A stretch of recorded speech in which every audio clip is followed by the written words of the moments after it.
नमस्कार स्टूडेंट, कैसे आप सब लोग। स्वागत है आपका अपने ज्योग्राफी अलर्ट यूट्यूब चैनल पर। और आज हम डिस्कस करने वाले यूनिट 3 चैप्टर 7 के बारे में आज हम अपनी वीडियो में देखेंगे। और हमारी चैप्टर का नाम है तृतीयक और चतुर्थक क्रियाकलाप क्या होते हैं। इसको हम 2 पार्ट्स में डिवाइड करेंगे। पार्ट्स 1 में हम इसको देखेंगे कि तृतीयक क्रियाकलाप क्या होते हैं, और पार्ट 2 में हम डिस्कस करेंगे चतुर्थक क्रियाकलाप क्या होते हैं। और अभी तक आप लोगों ने मेरे चैनल को सब्सक्राइब कर दिया है तो स्टूडेंट थैंक यू, एंड नहीं किया है तो जल्दी से आप सब्सक्राइब बटन दबा दीजिए और बेल आइकन दबा दीजिए, जिससे कि आपको ऐसी ही वीडियो मिलती रहे। जो स्टूडेंट, अब हम डिस्कस करने वाले हैं कि तृतीयक क्रियाकलाप क्या होते हैं, टर्सरी एक्टिविटीज़ क्या होती है। सबसे पहले हम देखेंगे प्राइमरी एक्टिविटीज़ क्या होती है, सेकेंडरी एक्टिविटीज़ क्या होती है, उसके बाद हम देखेंगे कि टर्सरी एक्टिविटीज़ क्या होती है। तो प्राइमरी एक्टिविटीज़ जो हमारी रिलेटेड कर रही थी रॉ मटेरियल से कर रही थी। रॉ मटेरियल से मतलब कच्चे माल से हमारा संबंध था। प्राइमरी एक्टिविटीज़ का सीधा जो हमारा डायरेक्ट संबंध था वो पर्यावरण से था। प्राइमरी एक्टिविटीज़ में जिसमें हमारा एग्रीकल्चर आ रहा था। नेक्स्ट हमारा आ रहा था माइनिंग की जितनी भी एक्टिविटीज़ हो रही थी जो हमें रॉ मटेरियल प्रोवाइड करवा रही थी, और पशुओं से संबंधित जो हमारी थी वो इसके अंदर आ रही थी।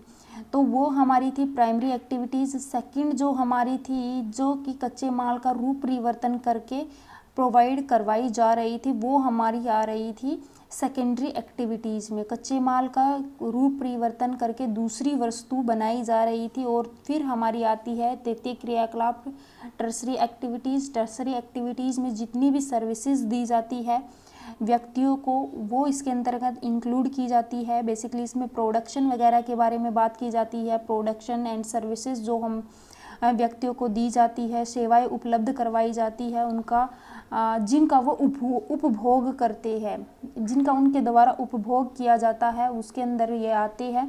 और जितनी भी हमारी ट्रांसपोर्टेशन से संबंधित, ट्रेड से संबंधित और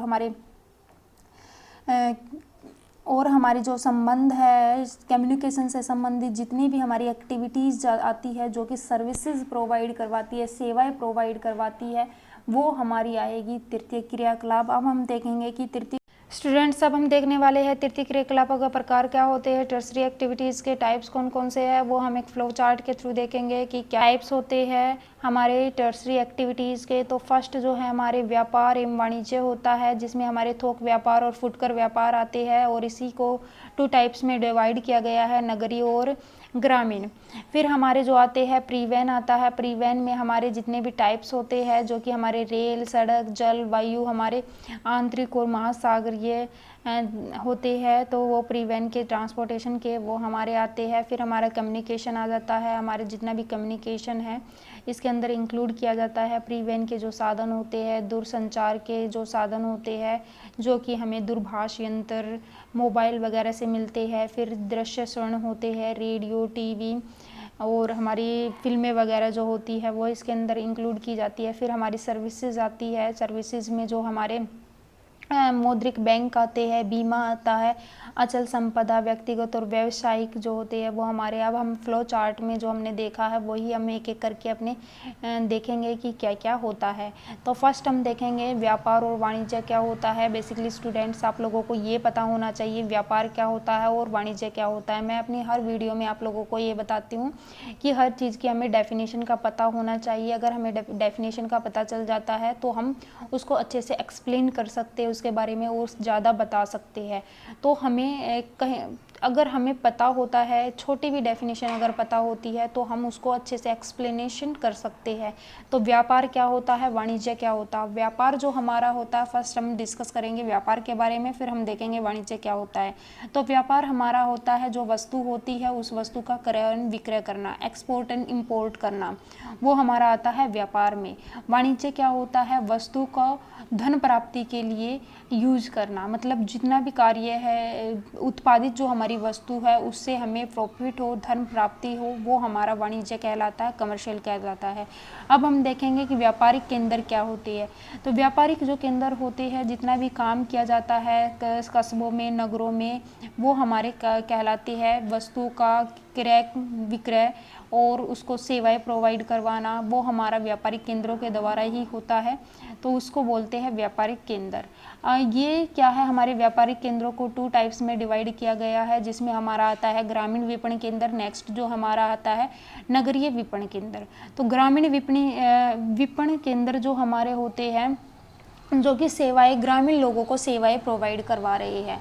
ग्रामीण लोग कौन होते हैं, इसमें जितने भी कैरेक्टरिस्टिक्स होते हैं, सेमी अर्बन सेंटर होते हैं। सेमी अर्बन सेंटर का मतलब होता है कि नगरों की कुछ विशेषता यहाँ पर होती है, मतलब थोक व्यापार से संबंधित, फुटकर व्यापार से का जो क्षेत्र होता है, लेकिन ये कम मात्रा में होता है। यहाँ पर नगर की पूरी विशेषताएं नहीं होती, जो एक नगर में विशेषताएं होती है, लेकिन यहाँ पर नगर से संबंधित कुछ विशेषताएं यहाँ पर मिल जाती है।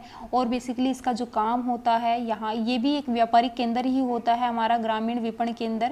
और यहाँ पर जो सेवाएं दी जा रही है, सर्विसेज प्रोवाइड करवाई जा रही है, ग्रामीण लोगों को करवाई जा रही है। बेसिकली ग्रामीण विपणन केंद्र हो गया, तो ग्रामीण लोगों को यहाँ पर क्या है, सेवाएं प्रोवाइड करवाई जा रही है। नेक्स्ट हमारा आता है ग्रामीण क्षेत्रों में आवधिक बाजार लगना। आवधिक बाजार का मतलब है, आप लोगों ने भी अगर ग्रामीण क्षेत्रों में आप रहते हो या आप लोग गए हो कभी, तो आप लोगों ने देखा होगा कि यहाँ पर ये क्या होता है, कालिक अंतराल में बाजार लगते हैं। मतलब यहाँ मार्केट लगती है जो कि हमारी वीकली होती है, मंथली होती है। और यहाँ पर जो है ग्रामीण क्षेत्रों में ये लगती है, एक वीक में लग गई। कोई भी वीक जो होता है हमारा, जैसे संडे है, संडे को डिसाइड कर लिया, तो संडे को हर संडे यहाँ पर किसी गांव में क्या है, मार्केट लगती है। तो उस चीज़ के बारे में, या मंथली हो सकती है या हमारी ईयरली भी हो सकती है। ईयरली बेसिकली कम ही होती है, मंथली एंड वीकली ज़्यादा होती है। तो ये इसमें आती है, और ये क्या करती है, ग्रामीण क्षेत्रों को सेवाएं प्रोवाइड करवाती है, सर्विसेज प्रोवाइड करवाती है। और इसमें जो हमारा होता है यहाँ पर जो होता है समय के अंतराल में ये लगती रहती है, अभी मैंने बताया था। और एक स्थान से दूसरे स्थान पर ये लगती रहती है, मतलब एक गांव में लग गई, वीकली लग गई, फिर दूसरे गांव में वीकली लग गई।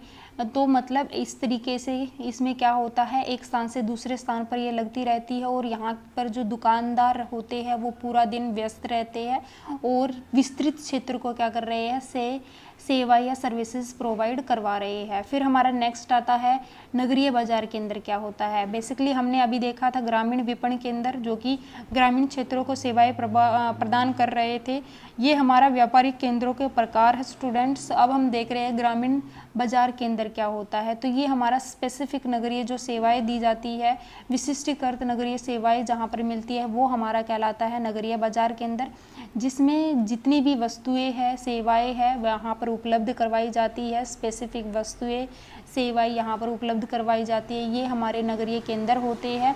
और यहाँ पर जो वस्तु होती है, बाजार होते हैं, बड़ी बड़ी मार्केट होती है, श्रम बाजार यहाँ पर होते हैं, शैक्षणिक संस्थाएं यहाँ पर होते हैं, व्यावसायिक सेवाएं यहाँ पर प्रदान की जाती है। फॉर एग्जांपल डेंटिस्ट यहाँ पर होते हैं, चिकित्सक यहाँ पर होते हैं, परामर्शदाता कंसल्टेंट यहाँ पर होते हैं, वकील यहाँ पर होते हैं, अध्यापक यहाँ पर होते हैं, पशु चिकित्सक यहाँ पर होते हैं। तो यहाँ पर हर प्रकार की जो सुविधाएं हैं वो वहाँ यहाँ पर प्रोवाइड करवाई जाती है। बेसिकली आप लोग भी नगरों में रहते हो या नगरों में कभी गए हो, तो वो जितनी भी हमारी सेवाएं प्रदान कर रहे हैं, बड़े जो नगर होते हैं जो हमें सेवाएं प्रदान कर रहे हैं, स्पेसिफिक सर्विसेज हमें प्रोवाइड करवा रहे हैं, वो हमारे कहलाते हैं नगरीय बाजार के अंदर।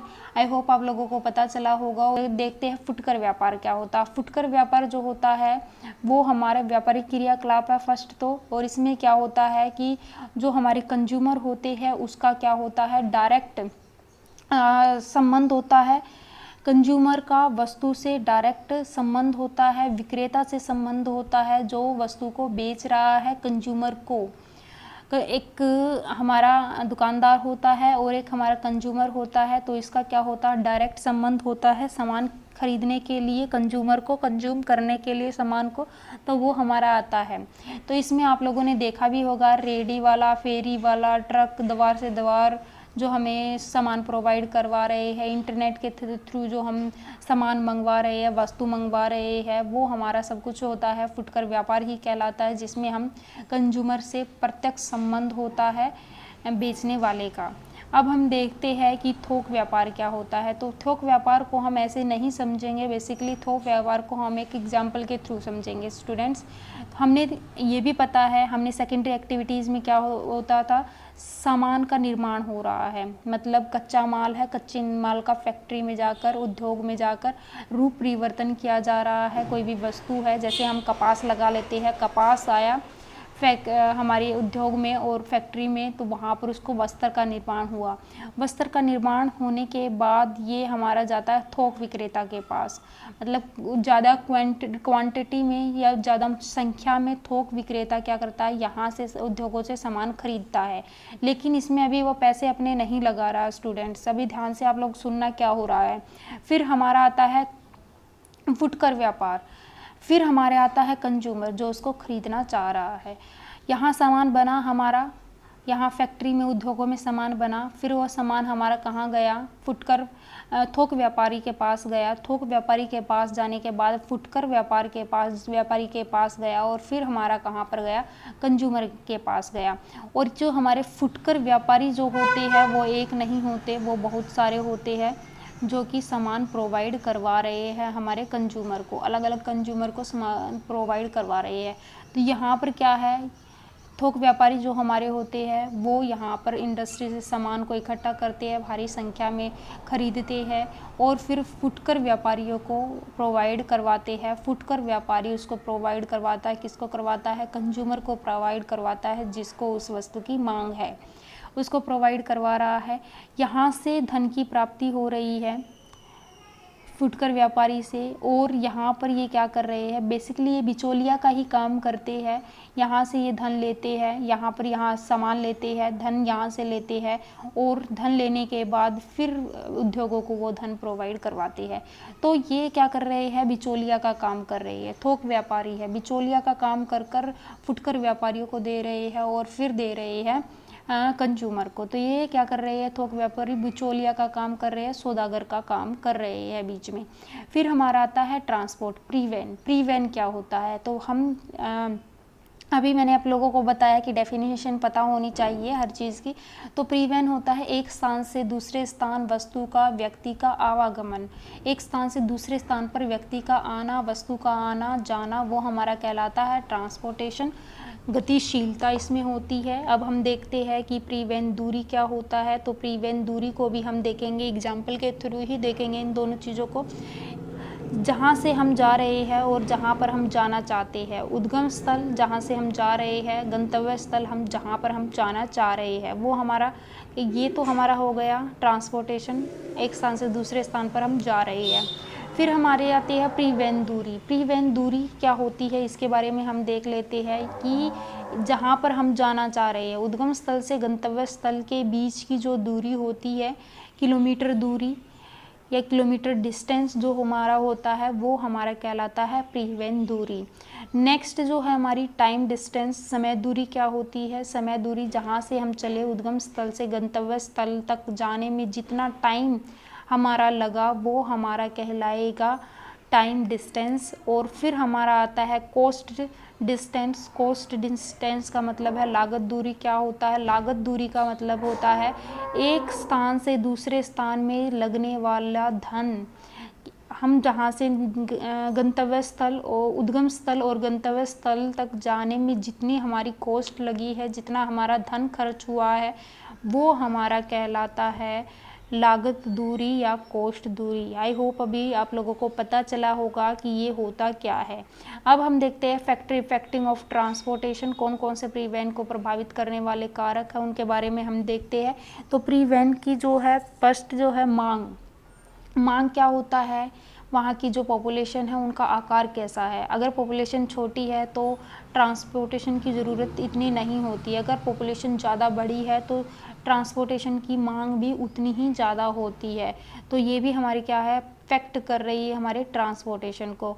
नगरीय, ग्रामीण, गांव, औद्योगिक केंद्र, कच्चे माल, ये हमारे कहीं ना कहीं ट्रांसपोर्टेशन को इफ़ेक्ट कर रहे हैं। कैसे नगरीय इलाका होगा तो ट्रांसपोर्टेशन अच्छी चाहिए, बेहतर चाहिए, कस्बे इलाकों में भी चाहिए।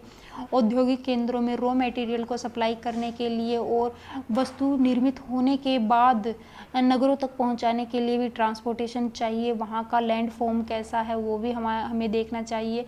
वहाँ का क्लाइमेट कैसा है, क्लाइमेट टाइप्स कौन सा, उसके बारे में भी हमें पता होना चाहिए। तो ये क्या कर रहे हैं, हमारे ट्रांसपोर्टेशन को अफेक्ट कर रहे हैं।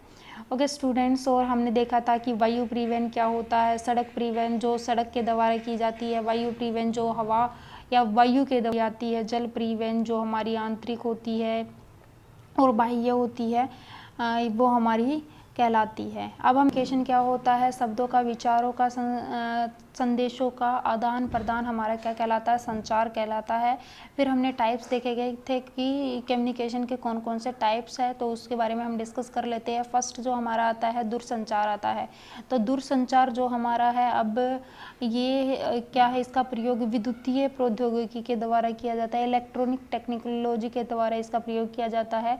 जैसे कि हम मोबाइल से बातें करते हैं, दूरभाष यंत्र से बातें करते हैं, टेलीफोन से बातें करते हैं, तो हमारा क्या है, अब कुछ मिनटों में ही पहुंच जाते हैं हमारे विचार दूसरे व्यक्ति के पास। तो वो हमारा अब क्या है, इलेक्ट्रॉनिक हो गया है, टेक्नोलॉजी से संबंधित हो गया है। नहीं तो पहले क्या है, डाक के द्वारा, तार के द्वारा कम्युनिकेट किया जाता था, लेकिन अब क्रांति आ गई है जिसके द्वारा मिनटों में व्यक्ति के विचार दूसरे व्यक्ति तक पहुंच जाते हैं। अब इसको भी टाइप्स में डिवाइड किया गया, रेडियो, दूरदर्शन, समाचार पत्र, चित्र, दूरभाष यंत्र जो हमारे मनोरंजन के माध्यम हो चुके हैं। ये हमारे क्या है, इंटरनेट, वैश्विक संचार तंत्र के वास्तव में क्रांति ला दी है। तो संचार क्रांति के बारे में आप लोगों को पता ही है कि जो भी हमें कम्युनिकेशन कर रहे हैं, कम्युनिकेशन के थ्रू हमारे आ रहे हैं, रेडियो, दूरदर्शन, समाचार पत्र, फिल्में, चलचित्र जो भी हमारे होते हैं वो इसके अंदर के इंक्लूड किए जाते हैं। फिर हमारी सेवाएं आ जाती है कि कौन कौन सी सेवाएं प्रोवाइड करवाई जा रही है, सर्विसेज प्रोवाइड करवाई जा रही है, उनके बारे में डिस्कस कर लेते हैं स्टूडेंट्स। अब स्टूडेंट्स हम देख लेते हैं कि सर्विसेज क्या होती है, सर्विसेज के बारे में डिस्कस कर लेते हैं। तो जो सर्विसेज जो हमारी होती है, सेवाएं विभिन्न स्तरों में पाई जाती है और सेवाएं उद्योगों को चलाती है, लोगों को और कुछ उद्योगों को, दोनों को चलाती है। तो वो हमारा हो जाता है परिवहन तंत्र। परिवहन तंत्र के द्वारा दोनों चीज़ों को चलाया जाता है। और सर्विसेज में हमारे जो है आते हैं पंसारी की दुकान, धोबी घाट, उच्च स्तरीय जो हमारी सेवा होती है जिसमें हमारे लेखाकार होते हैं, कंसल्टेंट होते हैं, चिकित्सक होते हैं, डॉक्टर्स होते हैं, अध्यापक होते हैं। तो ये हमारे क्या है, सर्विसेज प्रोवाइड करवाते हैं। बहुत पर बांटा जाता है। फिर पहला होता है हमारा शारीरिक श्रम, जिसमें हमारे आ जाते हैं जो शरीर से संबंधित कार्य होते हैं, माली, धोबी, नाई। और फिर हमारे एक आता है मानसिक श्रम। मानसिक श्रम में जो मस्तिष्क से आधारित होते हैं, जिसमें हमारे अध्यापक, वकील, चिकित्सा, संगीतकार ये हमारे इंक्लूड किए जाते हैं। तो जो हमें सेवाएं प्रोवाइड करवा रहे हैं उसी के बारे में हमें डिस्कस किया गया है। ओके स्टूडेंट्स, तो इसी के बारे में यहाँ पर बोला गया है जो हमें सेवाएं प्रोवाइड करवा रहे हैं। इसमें हमें दे रखा है कि उदाहरण के तौर पर कि एक ऐसा उदाहरण मुंबई की डिब्बा वाला सेवा है जो पूरे नगर में लगभग 1,75,000 उपभोक्ताओं को उपलब्ध करवाई जा रही है। इसके बारे में बता रखा है। अब हम देखते हैं तृतीय क्रियाकलापों में संलग्न लोग कौन से हैं, उन या विषयों में कितने लोग इस कार्य में संलग्न हैं उसके बारे में देखते हैं। तो आज अधिकांश लोग सेवाकर्मी हैं, मतलब जो सर्विसेज प्रोवाइड करवा रहे हैं, समाज को सर्विसेज उपलब्ध करवा रहे हैं या प्रोवाइड करवा रहे हैं, उनके बारे में बताया गया है। तो अधिक विकसित देशों में कर्मियों का अधिकतम प्रतिशत इन सेवाओं में लगा हुआ है। बिल्कुल, जो हमारे डेवलप कंट्री है वहाँ पर सेवाएं ज़्यादा दी जा रही है। नेक्स्ट जो हमारे अल्प विकसित जो देश है, जहाँ पर हमारे डेवलप कंट्रीज़ है, वहाँ पर टर्सरी एक्टिविटीज़ में 10% से भी जो हमारे लोग हैं वो यहाँ पर सर्विसेज प्रोवाइड करवा रहे हैं। जबकि संयुक्त राज्य अमेरिका की बात करते हैं, डेवलपिंग कंट्री है, तो यहाँ पर क्या है 75% से अधिक कर्मी सेवाओं में संलग्न है। 75% जो है टर्शरी एक्टिविटीज़ में कार्य कर रही है।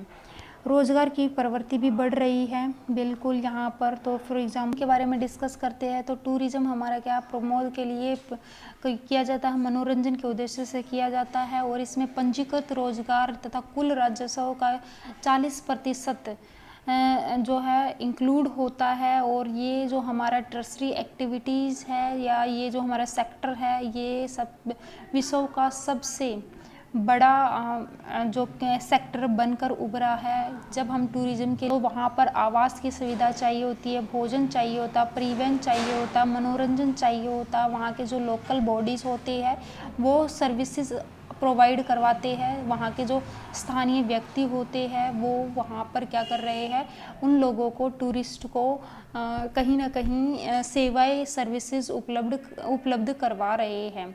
तो ये हमारे होते हैं। और कई प्रदेशों में जो हमारा होता है पर्यटन वो ऋतुनिष्ठ होता है, मतलब ऋतु पर आधारित होता है।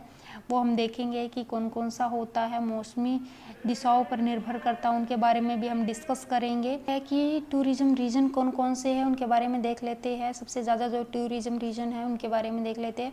तो भूमध्य सागरीय मेडिटेरियन कोस्ट के चारों ओर कोशन स्थान जो होता है वहाँ पर, और भारत का पश्चिमी तटीय जो है विश्व में लोकप्रिय पर्यटन टूरिज्म का स्थान है। यहाँ पर क्या होता है, अन्य भी स्थान है जहाँ पर शीतकालीन के खेल प्रदेश है, जहाँ पर ज़्यादा बर्फ़ गिरती है, स्नोफॉल होता है, तो वहाँ पर भी लोग जाना पसंद करते हैं। पर्वतीय क्षेत्रों में जाना पसंद करते हैं, जहाँ पर मनोहर जाना पसंद करते हैं। राष्ट्रीय उद्यानों में जाना पसंद करते हैं। स्मारकों, विरासत, सांस्कृतिक स्थल पर लोग क्या है जाना पसंद करते हैं। गतिविधियों में ऐतिहासिक पर्यटन में लोग आकर्षित होते हैं, वहाँ पर मनोरंजन के लिए जाते हैं, ऐतिहासिक स्थलों को देखने के लिए जाते हैं, तो वो हमारा इसके अंदर आता है। अब हम देखते हैं कि फैक्टर इफेक्टिंग ऑफ टूरिज्म, कौन कौन से प्रभावित करने वाले कारक है टूरिज्म को, उनके बारे में हम डिस्कस कर लेते हैं। जैसा कि हमारा ट्रांसपोर्टेशन का था, ऐसे ही मांग का मतलब है कि टूरिज्म की मांग जो है वो तीव्र गति से बढ़ी है। पहले इतना टूरिज्म नहीं होता था, लेकिन जैसे जैसे शुरुआत हुई है वर्तमान में टूरिज्म की मांग बहुत ज़्यादा बढ़ी है। जीवन स्तर में सुधार हुआ है, लोगों को वहाँ लोग काम भी करते हैं, और जब उन्हें फुर्सत मिलती है, फुर्सत का समय मिलता है, तो लोग विश्राम के लिए दूसरे स्थानों पर जाते हैं, घूमने के लिए, मनोरंजन के लिए दूसरे स्थानों पर जाना पसंद करते हैं। फिर हमारा ट्रांसपोर्टेशन भी कहीं ना कहीं क्या है प्रभावित कर रहा है पर्यटन को। वो कैसे कर रहा है, ट्रांसपोर्टेशन में सुधार हुआ है तो लोग पर्यटन के लिए, टूरिज्म के लिए अन्य क्षेत्रों में जाना स्टार्ट कर दिया है लोगों ने। जैसे जैसे सड़क प्रणाली बढ़ी है, वायु प्रणाली बढ़ी है, या वायु यात्रा होने स्टार्ट हो गई है, व्यक्ति मिनटों में एक स्थान से दूसरे स्थान पर पहुंच जाता है, तो वो कहीं ना कहीं वो क्या कर रही है, हमारी टूरिज्म को भी इफ़ेक्ट कर रही है, टूरिज्म की मात्रा को भी बढ़ा रही है। फिर हमारा आता है पर्यटन के आकर्षण केंद्र कौन कौन से है, तो उनके बारे में भी हम देख लेते हैं कि अट्रैक्टिव पॉइंट कौन कौन से है कि टूरिज्म को बढ़ावा देते हैं। तो फर्स्ट हमारा होता है क्लाइमेट। क्लाइमेट भी क्या है, अट्रैक्शन करता है, टूरिज्म का अट्रैक्टिव करता है। वो कैसे करता है वो हम देखते हैं। ठंडे प्रदेशों में अधिकांश लोग क्या है बीचेस विश्राम के लिए जाते हैं, बीच पर विश्राम करने के लिए जाते हैं, धूप के लिए, मौसम की अपेक्षा करते हैं। मतलब जो ठंडे प्रदेश होते हैं, व्यक्ति क्या करते हैं बीचेस की तरफ जाते हैं, कोस्टल एरिया की तरफ जाते हैं, जहाँ पर टेम्परेचर ज़्यादा होता है, धूप होती है, उन इलाकों में जाना पसंद करते हैं। और जो व्यक्ति उष्ण क्षेत्रों में है वो व्यक्ति क्या करते हैं, टूरिज्म क्या करते हैं, ठंडे प्रदेशों में जाना पसंद करते हैं, तो अपेक्षा करते हैं। तो दक्षिणी यूरोप और भूमध्य सागरीय क्षेत्रों में पर्यटन के महत्व का यही एक मुख्य कारण है कि व्यक्ति क्या करते हैं कि यहाँ पर आते हैं और बीचेस वगैरह पर टूरिज्म के लिए आते हैं और वहाँ पर आते हैं। फिर हमारा जो है कि जहाँ पर भूमध्य सागरीय जलवायु में लगभग सतत तापमान ऊंचा रहता है, धूप की लंबी अवधि रहती है, वर्षा कम होती है, शीतकालीन अवकाश का आनंद लेने के लिए लोग यहाँ पर आते हैं। और जैसे या तो अपने गृह क्षेत्रों की तुलना में अपने उच्च तापमान या स्कीइंग के लिए अनुकूल हिम आवरण वाले क्षेत्रों में जाते हैं, जो मैंने अभी आप लोगों को बताया। भूदृश्य लैंडफॉर्म देखने के लिए लोग जाते हैं, पर्वतीय क्षेत्रों को देखने के लिए जाते हैं, झीलों को देखने के लिए जाते हैं, समुद्री तट को देखने के लिए जो जाते हैं। जो लैंडफॉर्म होते हैं प्रकृति के द्वारा या पर्यावरण के द्वारा हमें जो दिए जाते हैं, जो अट्रैक्टिव होते हैं लोगों के लिए, तो वो लैंडफॉर्म देखने के लिए लोग क्या आकर्षित होते हैं, अट्रैक्टिव होते हैं और हमारा टूरिज्म का केंद्र बनते हैं, आकर्षण का केंद्र बनते हैं। नेक्स्ट है हमारा इतिहास एवं कला। हिस्टोरिकल्स जो हमारे होते हैं, इतिहास से संबंधित जो हमारी होती है, किले वगैरह होते हैं, पुरातत्व स्थान होते हैं, पुराने पुराने स्थान होते हैं, महल होते हैं, गिरजा घर को देखते हैं, उनका आनंद लेते हैं। जिनको उनमें इंटरेस्ट होता है वो लोग क्या करते हैं, उन चीज़ों को देखने के लिए आते हैं। इतिहास से संबंधित चीज़ों को, कलाओं के से संबंधित चीज़ों को देखने के लिए लोग आते हैं। संस्कृति और अर्थव्यवस्था।